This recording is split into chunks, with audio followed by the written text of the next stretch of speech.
You ever wonder if there's a secret sauce to education? You know, a system that doesn't just produce high test scores, but happy, creative, and well-rounded students? Well, for years, people all over the world have been looking to one country for answers.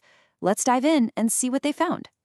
So our story kicks off back in December 2016. Picture this, a big room filled with hundreds of principals, teachers, and school officials from all across the Indian state of Chhattisgarh. They're all there for this one special seminar, and you can just feel the buzz in the air because they're all focused on one huge, game-changing question. And that question was, how in the world do you build one of the best education systems on the planet? The people leading this talk weren't just academics. They were experts from CCE Finland, an organization whose whole mission is to share the very principles that made Finland's system a global benchmark. So what were these secrets? What were the big aha moments for these Indian educators that day? Well, let's walk through the key insights from this really remarkable exchange together. Okay, first up, let's take a peek inside a typical Finnish classroom, and you'll see pretty quickly it's not just about what they teach, but how they spend their time. This is where things start to get really, really different. Check this out. A Finnish teacher's 8-hour day is split right down the middle. Only about 4 hours are spent actually teaching students in the classroom. The other 4 hours, that's dedicated time for professional development, for planning amazing lessons, and for working with other teachers. I mean, just imagine that. Half your workday is built-in time to actually become a better teacher. And this whole structure, it's built on a really powerful set of beliefs. The idea is that teachers are researchers. They're innovators, not just people reading from a textbook. And there's this incredible commitment to equity, this core idea that your local neighborhood school is the best school. Because almost all the schools, like 99% of them, are public and follow the same curriculum, the focus isn't on schools competing against each other. It's about everyone collaborating to get better. So if that's what the classroom environment is like, what about the people leading it? Let's talk about what it means to be a teacher in Finland, because it's treated as one of the most prestigious professions in the country.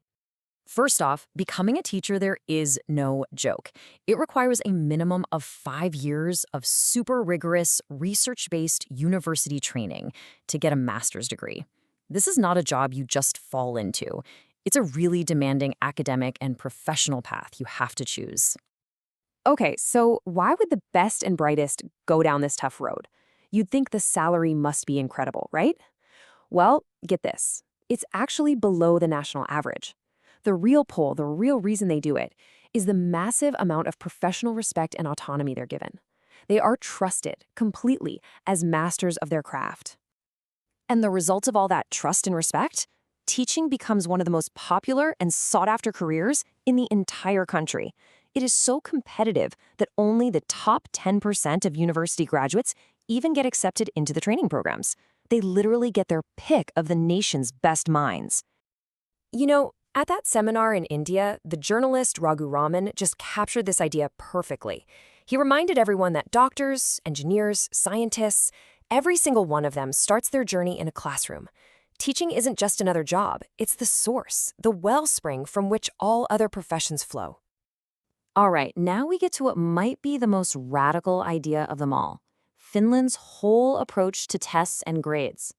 It's about valuing the actual process of learning way, way more than just constantly measuring it.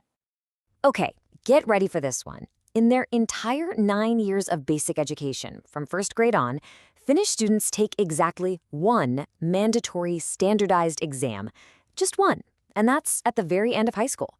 That whole relentless cycle of high-stakes testing that defines so many other systems around the world, it just doesn't exist there. So you're probably asking, how do they know if kids are learning? They use something called formative assessment. It's not a big scary test. It's the daily ongoing evaluation a teacher does through conversations, through projects, just to see where a student is at and where they might need a little help. It's assessment for learning, not just of learning.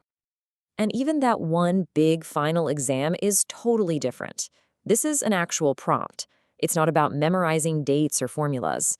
This question, which is part of a 6-hour exam, is testing empathy, critical thinking, and practical problem solving.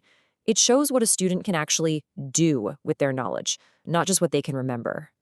But beyond all the systems and the policies, the seminar in Chhattisgarh kept coming back to this really human core of education, the unbelievable power of a single teacher to completely change a student's destiny. One of the speakers, Raghu Raman, shared this simple but really profound idea.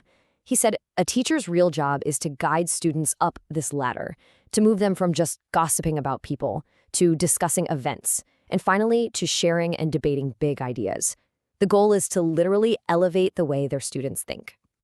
And this isn't just a nice theory. They shared these incredible true stories. A teacher named Uma who saw potential in a young boy named Xavier who was working as a beggar and guided him all the way to becoming a researcher in Italy.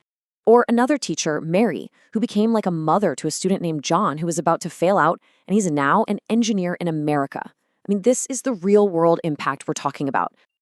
So after looking at the system, the teachers, the tests, and the impact, what's the one lesson that really applies everywhere, from Finland to India to anywhere else in the world? What's the real secret sauce here? Well, the seminar didn't end with a statistic or a policy point. It ended with a poem by Pablo Neruda. And maybe that's the ultimate lesson. The Finnish system isn't some magic formula you can just copy and paste. It's a powerful reminder that education, and really life itself, thrives when we refuse to be slaves to our old habits and when we dare to walk on new paths. The challenge for those educators, and for all of us, isn't to become Finland. It's to find the courage to become a better version of ourselves.